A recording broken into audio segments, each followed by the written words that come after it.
So good afternoon, everybody. I'm on a little adventure here to visit a distant relative. This is a beautiful day today. Light clouds, nice and sunny. Memorial Day weekend. You can see all the flags in the background. Searching for a distant relative, Joseph B. Connaughton Jr., the only relative I know of to have passed in the during a wartime. He died in a plane crash during World War II. So why don't you come join me, go for a little walk, and we'll see what we can find. So cemetery is pretty big. A lot of flags. We have a rough idea where it is, but I'm sure it's going to take some searching. So come on along, see what we can find. All right, see ya.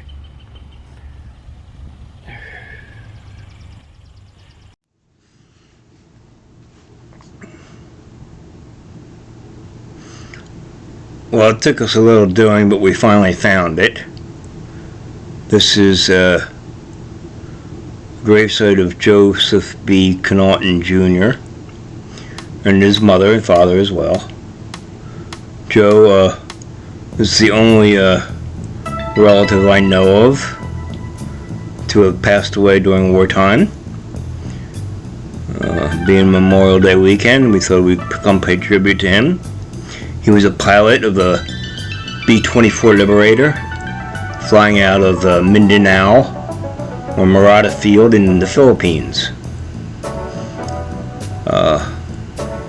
He perished in a crash during takeoff on a mission to go bomb some oil fields that were key to Japan's survival. It was unfortunate he died on June 18th, 1945. Less than 2 months later, the war was over. How devastating for his parents, I'm sure. So I have also an account of what had happened. This was an account by the plane that took off prior to Joe. And this is how he remembers things. On June 18th, missions started promptly at 0500, with the 531st leading the group. The takeoff sequence appeared routine as the first 4 aircraft departed Murata and began to form up in a shallow climbing circle. The 4th plane aloft, Bombardier Durnkards, stood at a waist window intently watching the next airplane leave.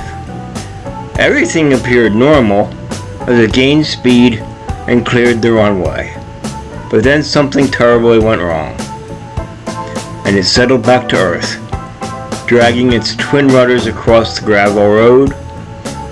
The dual plumes of dust quickly enveloped by a giant fireball when the Bombardier bomber Durnkards Dream hit a telephone pole and exploded.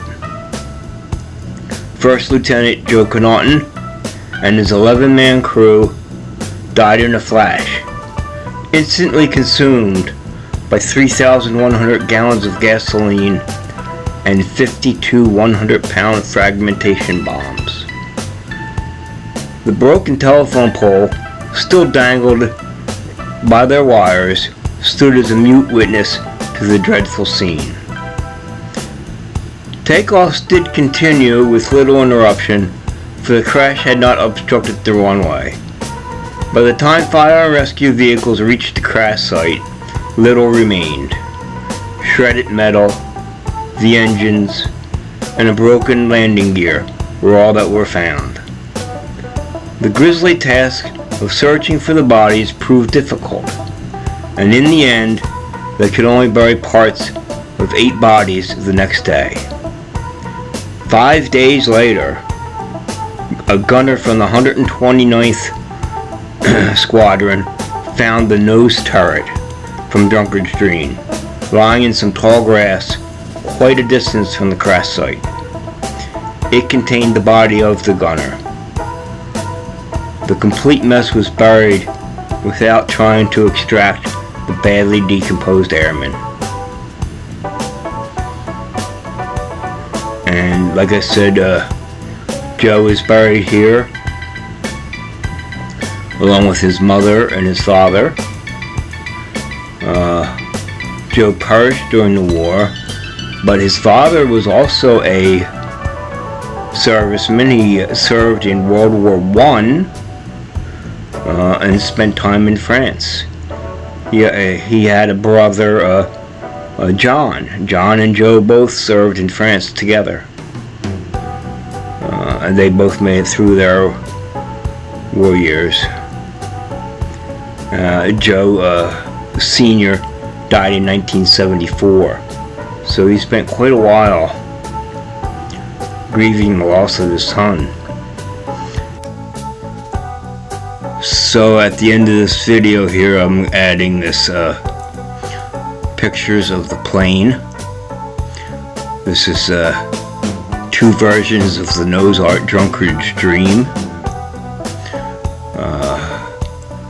The name Durnkards Dream comes from a popular magazine / comic that the servicemen would read. It was called Mail Call, and the femme fatale of this Mail Call series was somebody named Lacey, who you see pictured here, and she was often referred to in the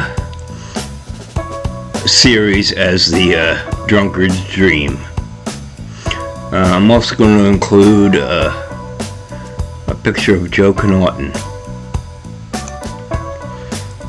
So this is the only picture of Joe Connaughton that I've been able to come across.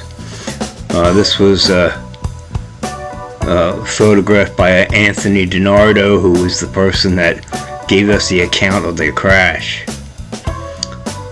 Just to give you a little background on who Joe was to me, I reckon Joe was my second cousin. He was my mother's cousin, my grandmother's nephew. His father was, Joe Sr. was Grandmom's brother. So I'm thinking that would make first cousins for our parents and second cousins for us. Alright, I hope you enjoyed this, and we'll see if we can keep doing some of these. Alright, good night.